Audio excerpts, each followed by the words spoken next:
जय श्री राधे। पूज्य श्री सद्गुरुदेव भगवान के चरणों में प्रणाम। आज पूज्य श्री भाई जी कहते हैं, महात्माओं ने यह बात सबके लिए तय कर रखी है कि जीवन का लक्ष्य भगवत प्राप्ति है, पर मनुष्य इसको भूल गया। उसी भूल का परिणाम है वर्तमान का महान संहार। विषय आसक्ति जब अत्यंत बढ़ जाती है तब दूसरे के भले बुरे की परवाह नहीं रहती। दूसरे की दशा कैसे भी क्यों ना हो, पर हमें अपनी इच्छित वस्तु प्राप्त होनी ही चाहिए। विषयान विश्वत त्यज, विषय को विष मानकर सर्वथा छोड़ दो। जिस प्रकार सोने के घड़े में जहर भरा हो, विष भरा कनक घट जैसे, वैसे ही विषय ऊपर से रमणीय प्रतीत होते हैं, भीतर इनमें दुख ही दुख है। अपना सुधार चाहने वाले को, उन्नतिशील को यह नहीं देखना चाहिए कि दूसरा ठीक हो, दूसरे सुधरे तब मैं सुधरूं। उसे तो अपना सुधार आरंभ ही कर देना चाहिए। अपना सुधार अपने ही द्वारा होगा। यह समय ही कलयुग का है। मन अच्छी बात तो जल्दी ग्रहण नहीं करना चाहता और बुरी बात को बहुत जल्दी ग्रहण कर लेता है। इस कलयुग में वस्तुतः अच्छी बात मिलती भी बहुत कम है। कहीं मिल भी जाती है तो ग्रहण नहीं होती। ग्रहण नहीं होने में कारण है अंतर का मल। अंतर के मल को नाश करने के लिए भगवान के नाम से बढ़कर दूसरा सुलभ साधन है ही नहीं। स्त्री, बच्चे, बूढ़े सभी भगवान का नाम बड़े प्रेम से ले सकते हैं। भगवान के नाम में श्रद्धा नहीं हो, प्रेम नहीं हो तो दूसरे के कहने से ही लेना आरंभ कर दें। अच्छा क्या हानि है, नाम लिया करेंगे, इसी भाव से ले लें, आदत डाल लें, फिर काम होगा ही। क्योंकि भगवान नाम में वस्तु शक्ति ही ऐसी है, पाप नाश करने की स्वाभाविक शक्ति ऐसी है कि जीभ पर नाम आते ही वह मल का नाश करेगा ही। भगवान का नाम पापों का नाश करके ही शांत नहीं हो जाता। पाप का नाश करने के बाद हृदय में ज्ञान की ज्योति पैदा करता है। ज्ञान के बाद भगवान के प्रति प्रेम उत्पन्न करता है। यह हुआ कि फिर स्वयं भगवान खींचकर चले आते हैं। भगवान के नाम, रूप, लीला, धाम में अंतर नहीं है। ये सब भगवत स्वरूप ही हैं। नाम भगवान को हमारी ओर खींचता है और हमें भगवान की ओर ले जाता है। दोनों ही काम करता है। सबसे बड़ी मूर्खता, सबसे बड़ा मोह यह है कि हम विषयों में सुख की आशा करते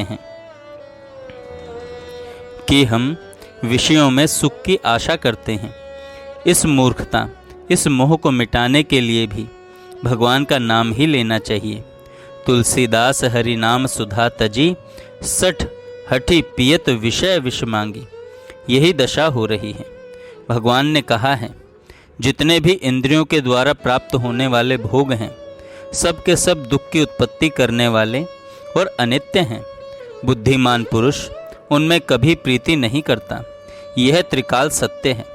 विश्वास करो, विषय सदा रहते नहीं, उनमें दुख ही दुख भरा है।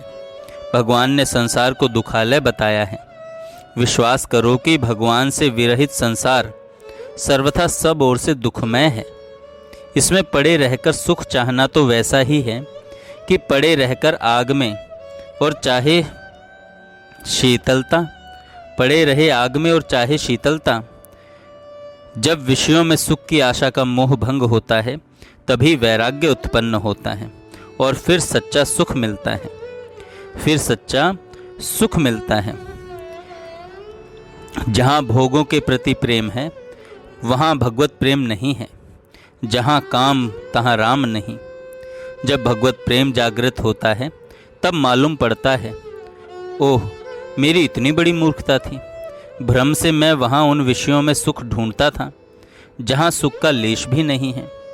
प्रेम उत्पन्न होते ही भगवत चरणों से मनुष्य दृढ़ता से कभी अलग नहीं होने के लिए चिपट जाता है। भगवत प्रेम का आनंद इतना महान है कि उसकी कोई तुलना नहीं है। स्वर्गीय अमृत से इसकी क्या तुलना होगी। जब तक हम विषयों के मोह में पड़कर अंधे हो रहे हैं तब तक भगवत प्रेम का उदय होना संभव नहीं है। भगवान की प्राप्ति ही मनुष्य जीवन का चरम और परम उद्देश्य है। जो भगवान में मन लगाता है वही बुद्धिमान है। विषय रूप जहर लेकर अमर होना चाहिए। विषय रूप जहर लेकर अमर होना चाहिए, यह कितनी बड़ी मूर्खता है। जिसने विषयों का मोह छोड़ दिया उसने बड़ा भारी काम कर लिया। जो असली धन को नहीं खोए वही चतुर है, और असली धन है भगवान का भजन, भगवान का स्मरण। पैदा हुए मर गए, न भगवान का स्मरण है न अपने स्वरूप की स्मृति है। यह तो मानव जीवन का सर्वथा दुरुपयोग है। असली बात है भगवान के लिए जीवन बिताना, जीवन का उद्देश्य हो जाए। जो करो, जो खाओ, जो कुछ होम दान तप करो, सब मेरे भगवान के अर्पण करो। इसके अनुसार साधना करना भगवान के लिए जीवन बिताना है। सब करो पर अपने लिए नहीं, भगवान के लिए। भगवान ने अर्जुन से कहा, अर्जुन युद्ध करो पर विजय के लिए नहीं, आशा रहित होकर, ममता रहित होकर युद्ध करो। केवल निमित्त मात्र बनो, मैं कराऊं वैसा करते जाओ। ऐसी ही साधना करनी है। जो होता है सब भगवान का किया ही होता है। इसलिए अहंकार का त्याग कर दो, कर्म का फल भी छोड़ दो भगवान पर ही। भगवान के हाथ के यंत्र बनकर उनके इच्छा अनुसार करते चले जाओ। जिसके जिम्मे जो काम है वह वही करे, पर करे भगवान की सेवा के लिए। यहाँ तक कि मन के प्रत्येक संकल्प विकल्प को भी भगवत सेवा से जोड़ दें। जिसके मन बुद्धि शरीर एवं इंद्रियों पर भगवान का पूर्ण अधिकार हो गया वह मुक्त हो गया। श्री गोपीजनों के मन बुद्धि शरीर पर एकमात्र श्री भगवान का ही अधिकार था। भगवान ने उनके लिए स्वयं स्वीकार किया है, ता मन मनस्का मत प्राणा। सब काम करो पर भगवान को याद रखते हुए, उन्हीं की प्रीति के लिए। हम नौकरी करते हैं, व्यापार करते हैं, पर उस नौकरी या व्यापार को भगवान को याद करते हुए भगवान की प्रसन्नता के लिए करें तो वह व्यापार ही भगवत पूजा बन जाएगा। सारे पदार्थों पर से अपनी मालिकी उठा दो, मालिक भगवान को बना दो, स्वयं मैनेजर बन जाओ। भगवान के चिंतन में ही सुख की तृप्ति की खोज करो, फिर जीवन दिव्य बन जाएगा। क्रियाएं सबकी सब भगवान के लिए होने लग जाएंगी। ऐसा असंभव नहीं है। कुछ भी ना हो सके तो किसी भाव से हो, भगवान का नाम लेते रहो। नाम का सच्चा आश्रय लेकर निश्चिंत हो जाओ। जय श्री राधे।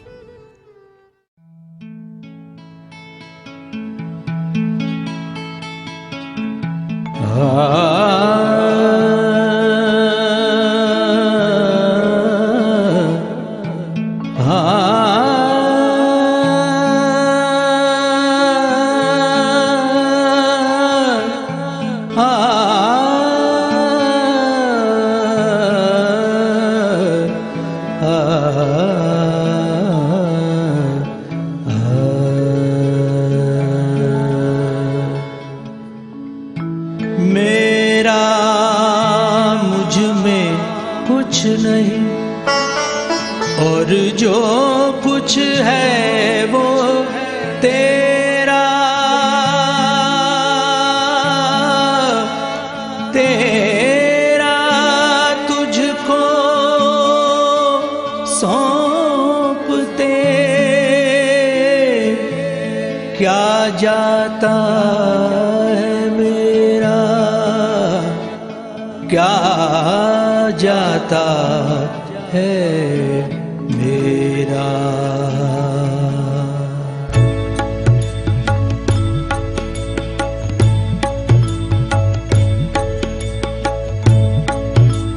नाथ थारे शरणे आयो जी, नाथ थारे शरणे आयो जी, आयो जी,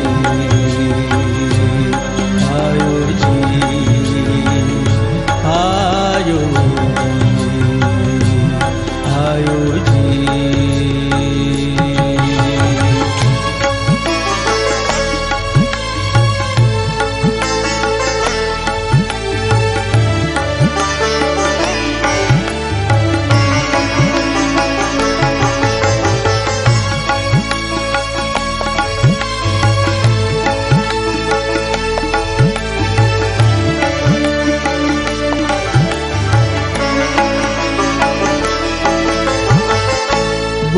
बोझो सभी उतारो मन को, मन बिन सायो जी हो। बोझो सभी उतारो मन को, दुख बिन सायो जी। चिंता मिटी बड़े चरण कमल को, चिंता मिटी बड़े चरण कमल को, सहारो पायो जी। शरणे आयो जी,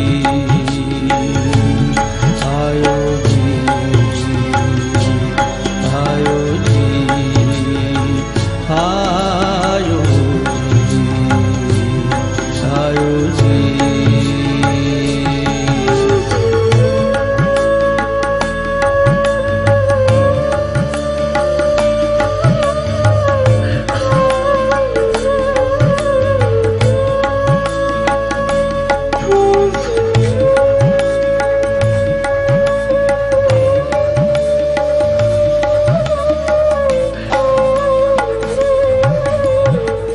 सोच फिकर अब सारो थारो ऊपर आयो जी। सोच फिकर अब सारो थारो ऊपर आयो जी।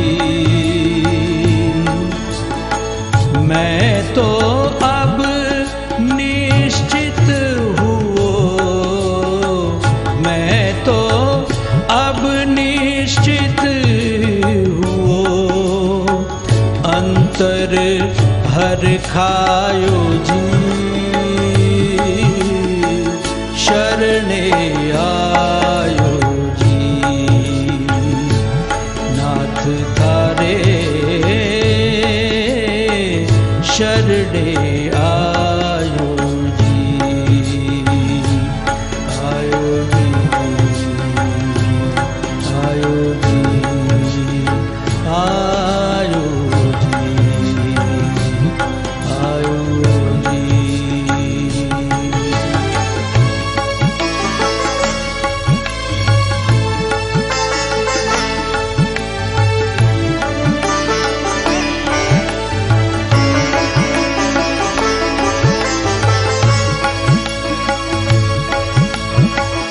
जस अप जस सब थारो, मैं तो दास कुहायो जी। जस अप जस सब थारो, थारो थारो, जस अप जस सब थारो, मैं तो दास कुहायो जी।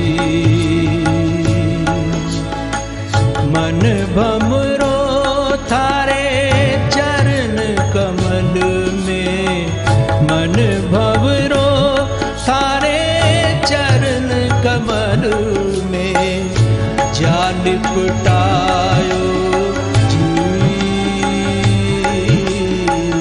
शरणे आयो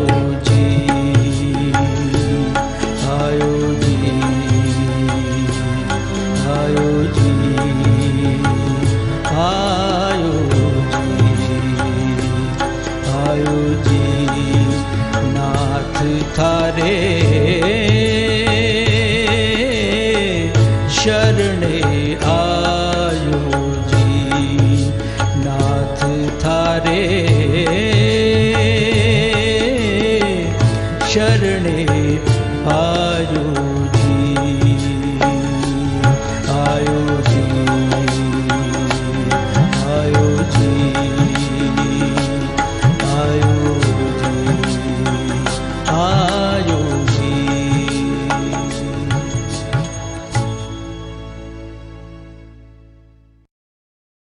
जय श्री राधे। पूज्य श्री सद्गुरुदेव भगवान के चरणों में प्रणाम। आज पूज्य श्री भाई जी कहते हैं,